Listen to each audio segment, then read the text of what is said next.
नमस्कार दोस्तों, Cosmos publication में आप सभी का स्वागत है। कॉस्मॉस पब्लिकेशन के द्वारा डेली टॉप 10 करंट अफेयर की सीरीज़ स्टार्ट की गई है। तो आज हमारा 28 नवंबर का करंट अफेयर है। इस वीडियो में हम उन्हीं टॉपिक को इंक्लूड करते हैं जो टॉपिक आपके एग्ज़ाम की दृष्टि से बहुत ज़्यादा इम्पॉर्टेंट है, जिन टॉपिक से बहुत ज़्यादा क्वेश्चन पूछे जाने के चांसेस होते हैं। तो चलिए आज का सेशन हम स्टार्ट करते हैं।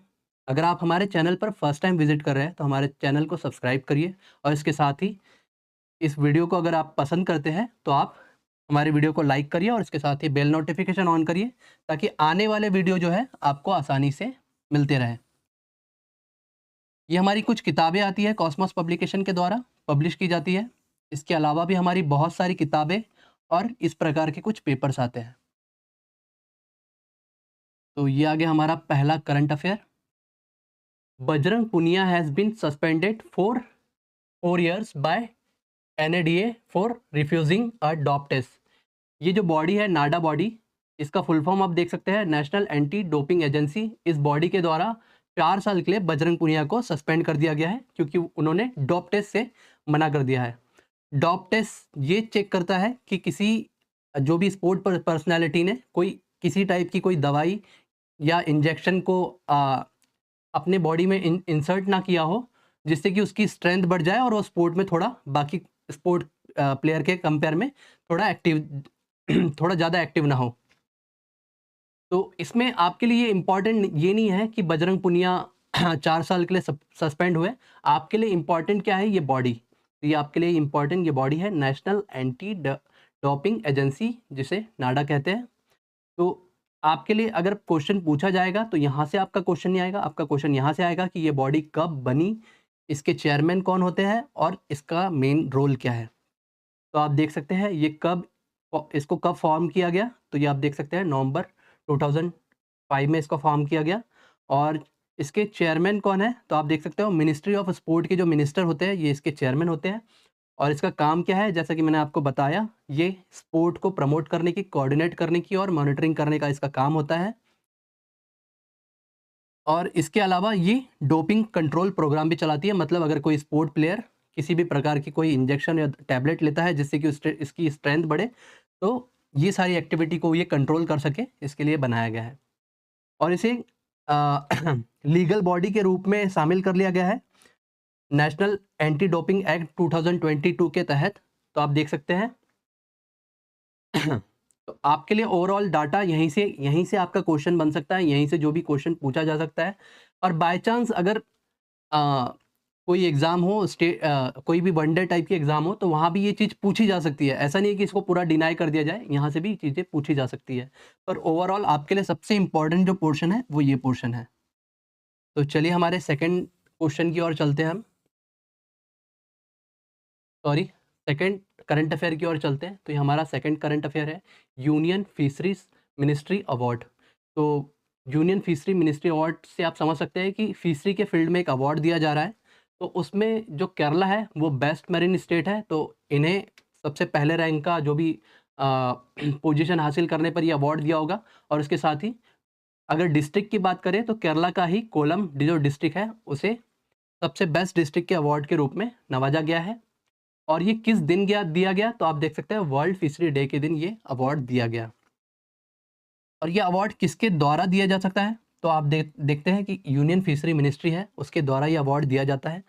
तो जैसा कि नाम में ही फिशरी फील्ड है, तो आप इससे भी गैस कर सकते हैं कि ये फिशरी मिनिस्ट्री के द्वारा ही दिया जाता होगा। तो ये ओवरऑल ये जो अवार्ड है वो किस कारण से दिया जाता है, तो आप देख सकते हैं स्टेट गवर्नमेंट की जो भी कमिटमेंट है फिशरी फील्ड को डेवलप करने के लिए, फिशरी फील्ड से जुड़े हुए जो भी व्यक्ति है उनके डेवलपमेंट के लिए, उनके सोशल और इकोनॉमिक डेवलपमेंट के लिए जितना भी गवर्नमेंट करती है, उस क्राइटेरिया के बेस पे ये अवार्ड दिया जाता है। तो इसमें जो सबसे ज़्यादा इम्पोर्टेंट आपके लिए है वो है केरला को बेस्ट मरीन स्टेट का अवार्ड दिया गया है और इसके साथ ही कोलम को बेस्ट मरीन डिस्ट्रिक्ट का अवार्ड दिया गया है। अब हम चलते हैं हमारे नेक्स्ट करंट अफेयर की ओर। तो आप देख सकते हैं हमारा नेक्स्ट करंट अफेयर है ऑस्ट्रा हिंद 22 मिलिट्री एक्सरसाइज। तो ऑस्ट्रा हिंद ये जो मिलिट्री एक्सरसाइज है, इसके नाम से आप समझ सकते हैं ये कौन किसके बीच में होती होगी, तो ये ऑस्ट्रा हिंद, तो ऑस्ट्रेलिया और इंडिया के बीच में ये एक्सरसाइज कंडक्ट होती है। तो ये कहाँ पर एक्सरसाइज कंडक्ट की गई, तो आप देख सकते हैं Mahajan field firing range in Rajasthan. तो ये यहाँ पर कंडक्ट की गई और ये आज से स्टार्ट हो रही है और ये 11 दिसंबर तक चलने वाली है। तो इसमें ओवरऑल आपके लिए क्या इम्पोर्टेंट है, तो आप देख सकते हैं अस्त्रा हिंद जो 22 मिलिट्री एक्सरसाइज है वो कहाँ पर हेल्ड की गई, तो ये आपका पूछा जा सकता है कि ये राजस्थान में हुई और ये किसके बीच हुई है, तो और इंडिया और ऑस्ट्रेलिया के बीच में। इसके अलावा कोई और क्वेश्चन यहाँ से बन पाना थोड़ा मुश्किल है। ये हमारा next current affair, international tourism mart. तो ये जो इंटरनेशनल टूरिज्म मार्ट कहाँ पर हो रहा है, तो आप देख सकते हैं काजीरंग आसाम में हो रहा है। तो नॉर्थ ईस्ट जो हमारा एरिया है, जो नॉर्थ ईस्ट वाले स्टेट है, आप जैसे आप देखेंगे नागालैंड, मणिपुर और अरुणाचल प्रदेश, आसाम, तो ये वाले जो स्टेट है वो स्टेट को डेवलपमेंट के लिए, वहाँ के टूरिज़्म पोटेंशियल को बढ़ाने के लिए मिनिस्ट्री ऑफ टूरिज़्म ने क्या किया है, यहाँ पर एक इंटरनेशनल टूरिज़्म मार्ट रखा है, जहाँ पर इंटरनेशनल और नेशनल दोनों ही टाइप के जो भी टूरिज़्म से रिलेटेड ऑर्गेनाइजेशन है, उनका एक यहाँ पे मंच बनाया गया है, वहाँ पे लोगों को बुलाया गया है ताकि नॉर्थ ईस्ट में जो भी टूरिज़्म पोटेंशियल है उसको बढ़ावा दिया जाए। तो इसमें आपके लिए क्या इम्पोर्टेंट है, ये कौन-सा सेशन था, तो ये 12th सेशन था और ये कहाँ पर हेल्ड हुआ, तो आप देख सकते हैं काज़ीरंगा आसाम में, और इसे किसके द्वारा आगे बढ़ाया जा रहा है, तो मिनिस्ट्री ऑफ टूरिज़्म के द्वारा बढ़ाया जा रहा है। तो ओवरऑल आपके लिए यही चीज़ इम्पोर्टेंट है इस करंट अफेयर से। अब हम चलते हैं हमारे नेक्स्ट करंट अफेयर की ओर। हमारा जो नेक्स्ट करंट अफेयर है, SC6 report on the dispute between Tamil Nadu Karnataka over sharing of Pennaiyar river water. तो तो इसमें क्या इंपॉर्टेंट है कि सुप्रीम कोर्ट ने जो पेनियार रिवर के वाटर के लिए जो इन दोनों स्टेट के बीच में डिस्प्यूट हो रहा है, तमिलनाडु और कर्नाटक, तो इन दोनों के डिस्प्यूट के लिए कमेटी गठित की है और उसकी रिपोर्ट पर वो बातचीत कर रही है।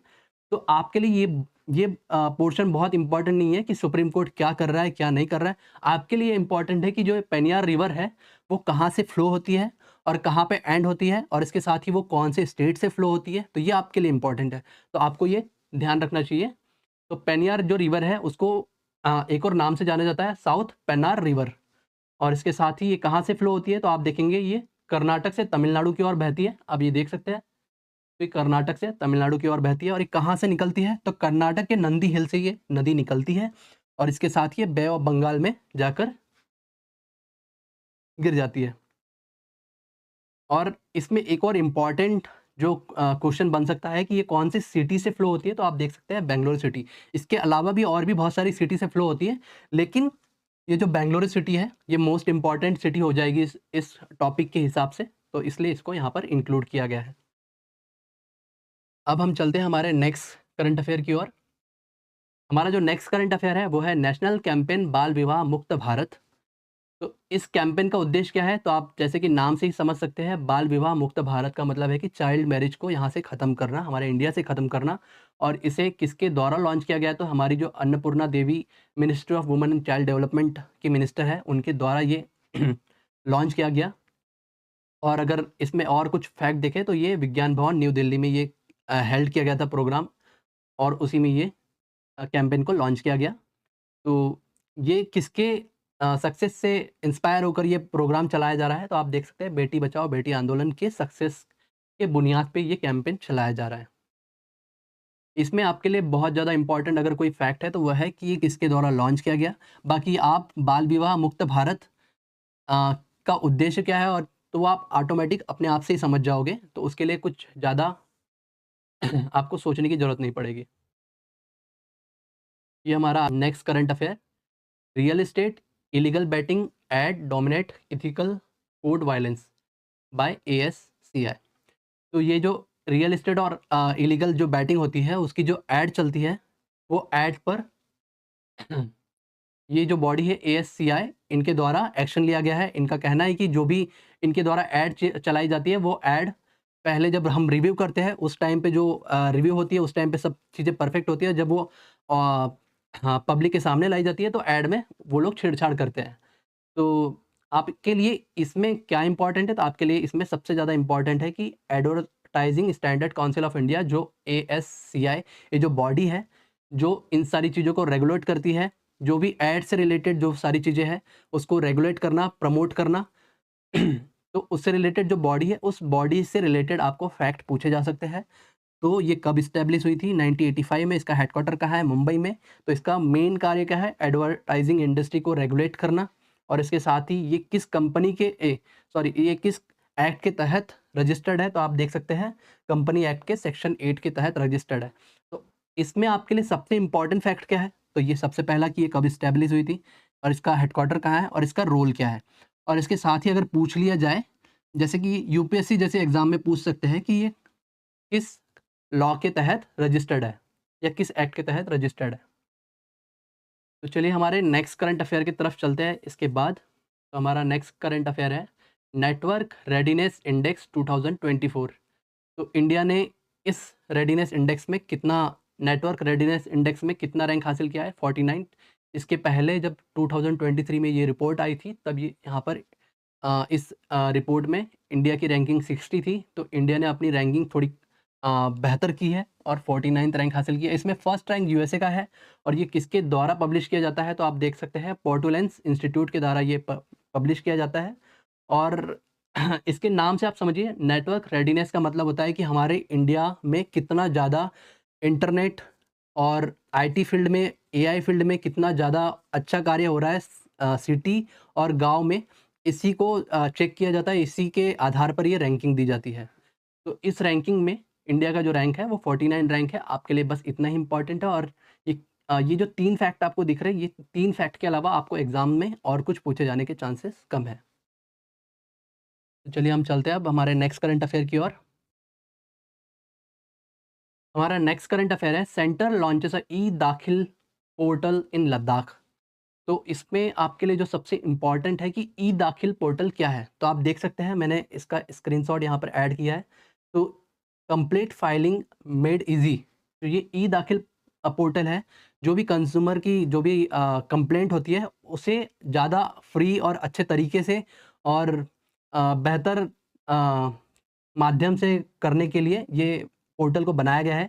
अगर कंज़्यूमर को किसी भी टाइप की कोई कंप्लेंट होती है, जो किसी भी इंडस्ट्री से रिलेटेड या किसी भी चीज़ से रिलेटेड, जिसमें कंज़्यूमर वाला फ़ील्ड आता है, तो आप ये वेबसाइट पर जाकर, ई-दाखिल वेबसाइट पर जाकर आसानी से अपनी कंप्लेंट रजिस्टर्ड कर सकते हैं। तो ये इसमें इम्पोर्टेंट फैक्ट क्या है? तो सबसे पहला, ई-दाखिल किससे रिलेटेड, किसके लिए बनाया गया है? तो ई-दाखिल हमारे जैसे जो कंज़्यूमर है, अगर आपको कोचिंग इंस्टीट्यूट से किसी प्रकार की कोई शिकायत है, तो आप यहाँ पर जाकर रजिस्टर्ड कर सकते हैं। इसके अलावा अगर आपको किसी प्रोडक्ट से रिलेटेड कोई कंप्लेंट है, तो आप यहाँ पर जाकर रजिस्टर्ड कर सकते हैं, और आपकी जो भी शिकायत है, उसका जल्द से जल्द निवारण किया जाएगा, ऐसा इस वेबसाइट का कहना है, और गवर्नमेंट के द्वारा ये बनाई गई है। तो आप जैसे कि देख सकते हैं, ये पहले छोटे से क्षेत्र के लिए लागू किया गया था, और ये नोटिस किया गया कि ये कितना वर्क करेगा। उसके बाद इसे अब पैन इंडिया लेवल पर लागू कर दिया गया है। तो ये किस डिपार्टमेंट के तहत आता है? तो आप देख सकते हैं कंज़्यूमर अफेयर के डिपार्टमेंट के तहत आता है, और अगर मिनिस्ट्री की बात की जाए, तो ministry of consumer affair, food and public distribution के तहत ये ई-दाखिल पोर्टल आता है। इसके अलावा आपके लिए और कोई फैक्ट इसमें इम्पोर्टेंट नहीं है। अब हम आ गए हमारे लास्ट करंट अफेयर की ओर। Indian army receive a logistic drone for use in eastern sector. Eastern sector में बेहतर कार्य करने के लिए, बेहतर लॉजिस्टिक ट्रांसपोर्ट करने के लिए इंडियन आर्मी के लिए एक ड्रोन डेवलप किया गया इंडोर एयर सिस्टम के द्वारा। तो इस ड्रोन का नाम क्या है? आप देख सकते हैं, सबल 20 लॉजिस्टिक ड्रोन इसका नाम है, और ये एक इलेक्ट्रिक अनमैन्ड ड्रोन है। अनमैन का मतलब है कि इसमें किसी मानव के बैठने के लिए जगह नहीं है, केवल ये ड्रोन है। सिंपल सा जो ड्रोन होता है, उसी को थोड़ा-सा आप देख सकते हैं कितना, इतने साइज़ का ये ड्रोन है। इसमें हर टाइप के 20 से 25 किलो का जो भी लोड है, वो कैरी करके ले जाया जा सकता है। तो हमारी इंडियन आर्मी को इससे फ़ायदा ये होगा, जैसे जो भी हिली एरिया होता है, जहाँ पर थोड़ा मुश्किल होता है किसी बड़े व्हीकल का जा पाना, तो वहाँ पर ये आसानी से 20 से 25 किलो का जो भी वेट है, और जो भी ज़रूरत का सामान है, वो आसानी से ट्रांसपोर्ट कर सके। तो इसी के साथ हमारा आज का करंट अफ़ेयर समाप्त होता है, और कल भी हम अपने करंट अफ़ेयर के साथ आपके सामने आएँगे। तब तक के लिए धन्यवाद।